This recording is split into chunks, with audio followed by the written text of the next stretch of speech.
ni hii ya ufunuo au wa Yesu Kristo kuwa ndio nuru ya ulimwengu.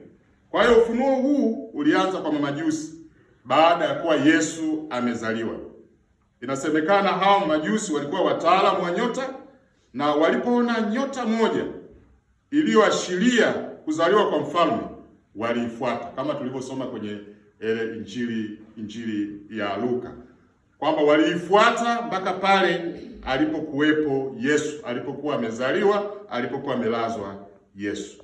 Kwa hiyo hawa mamajusi, au kwa Kiingereza wanaita wise men, au kwenye Kigiriki wanaitwa magi, hawakuwa Wayahudi, walikuwa watu wa mataifa.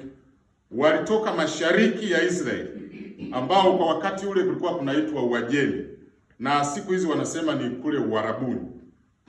Mungu aliweka huu ufunuo kwao ili kuonyesha kwamba Yesu alikuja kwa ajili yetu sisi sote, hakuja kwa ajili ya Wayahudi tu.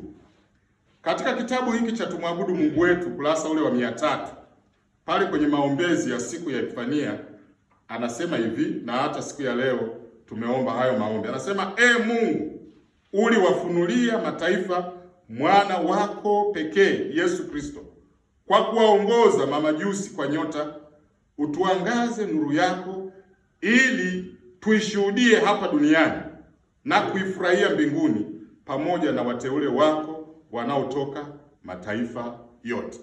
Hii ni sala inayoonyesha ya kwamba ufunuo huu ulianza kwa watu wa kawaida, watu ambao hawakuwa Wayahudi, watu wa mataifa ambao hawa tumepewa jina lao, waliitwa mamajusi.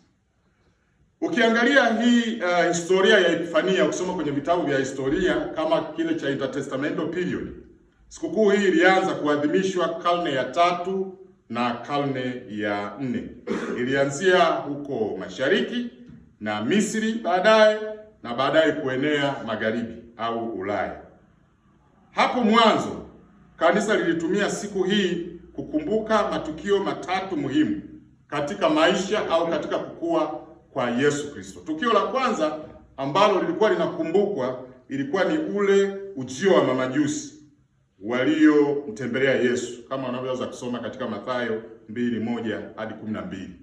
Na tukio la pili ambalo lilikuwa linakumbukwa kwa mujibu wa historia ilikuwa ni ubatizo wa Yesu pale katika mto Yordani, ambao ilikuwa ni uthibitisho wa Yesu kwamba ametumwa kwa ajili ya wanadamu. Sauti ilisikika kutoka mbinguni na Roho Mtakatifu mfano wa hua alishuka, na Yesu mwenyewe alikuwepo pale katika lile tukio, na ile huwa linaitwa tukio la udhihirisho wa Utatu Mtakatifu, yaani Baba, Mwana na Roho Mtakatifu. Unaweza kusoma katika Mathayo 3:13 hadi 17.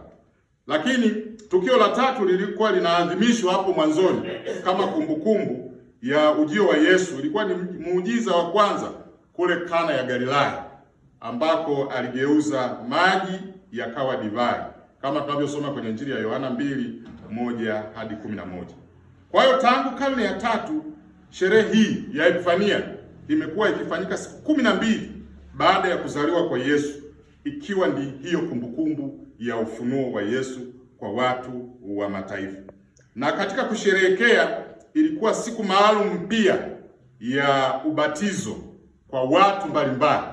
Kwa hiyo walitenga hiyo siku ya Epifania, hasa yale makanisa ya Ulaya, kama ndio siku ya ubatizo kwa watu wote ambao walikuwa wamefanywa uinjilisti na walikuwa wanakuja, na hata watoto walikuwa wanapewa nafasi ya siku hiyo kwa ajili ya ubatizo. Baadaye ilikuwa ni siku ya kukusanya michango au kutoa sadaka kwa ajili ya kazi za misioni, hasa kwa ajili ya misioni ya misionari ambao walikuwa wanatumwa kuja Afrika.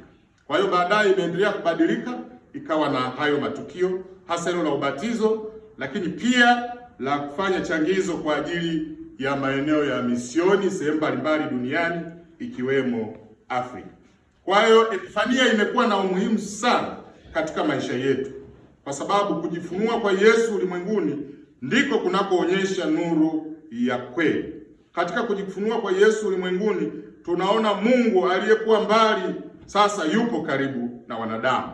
Mungu ambaye alijifunua kwa namna ya watu maalum kama manabii na watu wengine ambao Mungu alijifunua. Sasa Mungu yupo pamoja na sisi, na ndio maana Yesu anaitwa Emmanuel.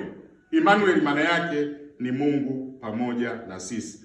Mungu sasa anaonekana kwa njia ya Yesu Kristo kwa wale wote, anasema waliompokea. Anasema wote waliompokea aliwapa uwezo wa kufanyika kuwa watoto wa Mungu, ndio waliaminio jina lake.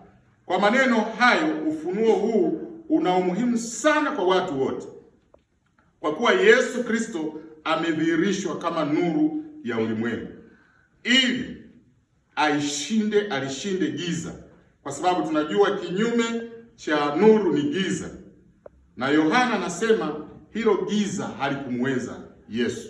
Ukisoma Yohana 1 mstari ule wa 5. Katika maisha yetu unaweza kukuta kuna nuru kwa sababu tumempokea Yesu, lakini pia kuna giza kwa sababu zipo kazi za shetani. Lakini nguvu ya nuru siku zote ni kubwa kuliko giza. Bwana Yesu asifiwe. Amen.